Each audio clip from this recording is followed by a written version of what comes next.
Resident Evil, a franchise that blew up the horror genre, innovated on the horror genre, spawned a whole new sub-horror genre, went above and beyond the horror genre to such an extent that I'm sure people living in disconnected tribes across the world have heard of this franchise. So you'd be surprised to find out that me, someone who has been on this earth for 21 years, was introduced to the series in what many would consider the worst way possible, with Resident Evil 6. Yes, the car-flipping, helicopter-piloting, exploding, quick-time eventing, fighter-jetting, door-kicking, corny dialoguing, booty-bouncing, paid DLC-fueled nightmare that is the furthest thing from survival horror.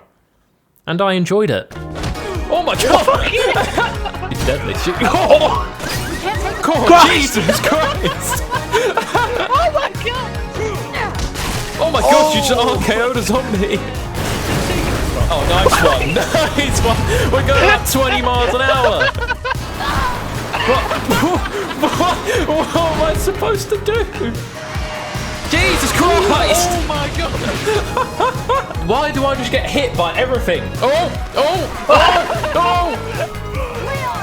my god! Whoa! Look at you little perv! Oh, fucking What's that? What's that? Oh, Jesus Christ! Fuck me, can I go make a sandwich now? So I load in, and everything's blowing up, because explosions is Resident Evil 6's mantra. I'm also dragging a limp body into an alleyway, like I'm Bill Cosby in the 90s, so the plot is really starting to show its potential already. Disappointingly, it's not actually Bill Cosby, it's just everyone's favourite deadpan, emo-haired protagonist, Leon. This man is so alpha that when he aims his Beretta M9 loaded with .25 ACP rounds, a helicopter equipped with anti-air miniguns decides, "Nah chief, I'm not taking this fight." The only reasonable conclusion is that the pilot played Resident Evil 2 and knew if Leon could survive Mr. X without damaging his perfect hair, what is a helicopter really gonna do? The character that we were dragging across the street is Elena, who hasn't made the best of introductions, and I know it's only been about 5 minutes, but she seems like dead weight. I take 2 and treat myself to a spearmint Tic Tac because low blood sugar is no joke. Leon patches up Elena and off we go back out into the street where everything is still blowing up. There's also a fighter jet wedged in a building, so expect America to spin that in such a way that it seems tragic and causes war with multiple Middle Eastern countries. Said fighter jet then falls out the building and conveniently lands on an oil tanker, which leads to every car on the block exploding. Remember, this is Resident Evil 6, so we escape this by jumping onto a helicopter that's flying dangerously low to street level. As soon as we board, the pilot, who was all rosy about 5 seconds ago, is suddenly asleep at the sticks. Leon, being the wheeler dealer he is, doesn't hesitate before taking over this helicopter. And on a scale of Kobe Bryant's pilot to Chuck Aaron, I'd say he's leaning towards the latter. The pilot then wakes up and tries to eat Elena's face off. So as well as piloting, Leon also has to shoot a zombie in the head. I let the QuickTime event go as I thought it might be funny, but it just repeats the same sequence over and over again, rendering the QuickTime event pointless. I mean, the whole point of a QTE is the consequence of not executing it in the allotted time slot. So a QTE without expiration is like going for a shit, pulling up your pants and just continuing to shit. If you're gonna shit yourself, it makes the whole point of going to the toilet absolutely pointless. Do remember, we are playing Resident Evil 6, so we managed to get this helicopter surfing along a train track which collides with a train, because although corpses are reanimating as we speak, the 1034 heading to Raccoon City is not going to be stopped by a simple apocalypse. The helicopter then crashes through a building and crushes a horde of zombies as Leon and Elena barely escape. This game really puts Fast and Furious's action scenes to shame. All it's missing is Vin Diesel and The Rock's sexual tension. No time at all later, with a necessary roundhouse to open a door, we are met with this mutant beast. Leon hits it with the "Back for more." "Back for more," and we're greeted by a title card. Yes, that was definitely a Dead Meat Kill Count reference. Now, let's run it back to the beginning of this whole thing. Leon is in a tense situation where he's trying to communicate with the zombified corpse of the president. You'd think after 6 games he would have learned by now that their social skills aren't the best. He eventually shoots the president, which really turns on Helena, as nothing gets a woman going quite like a perfectly executed headshot. Rather than being controlled by useless AI, Helena would now be controlled by me, so not much of an upgrade really. And Leon would be controlled by my boy Matt, as I couldn't face this game alone. Together we would tackle this apocalypse with a sophisticated attitude and get to the bottom of this virus to save the world. Oh my god! What's better than 1 pistol? 2 pistols. It's locked, but I work here. I've got the keys. Once we're in, you can take my car. It's all cinematic, and then you're just there two-stepping. I'd hit that. Look at that. Yeah. She's 15, man. Yeah. Liz? Oh, mate, his eyes are cloudy as fuck. Is he crying? I will shoot a 15-year-old in the face, I do not care. Fucking that zombie just twatted me one time. Oh, sorry! You got caught in the crossfire. Do you reckon they need help? Should we help them? How does he not notice that his mate was being eaten alive then? He still had the help sign. Help! Why did we watch that happen as well? And as soon as they started getting bitten, Leon was like, right, let's do this. Let's go save him. Oh, she's deadly. Oh, nice one. Brilliant. Well done. You know when you see an alarm and you just guess? It just... There's so many. We can't take God, Christ! Jesus Christ! oh my god! Alright, I got to the car first, but you're driving. Sure, Leon. Nice one, Leon. You should have let me drive. Oh! Oh, nice one. Nice one. We're going about 20 miles an hour. We were literally under the speed limit and you somehow just toppled the car. I mean, people make jokes about women drivers, but Leon, that was something else. It's because he respects women so much he drives like them. We should hurry. What's the matter? Not a fan of sewers? Come on.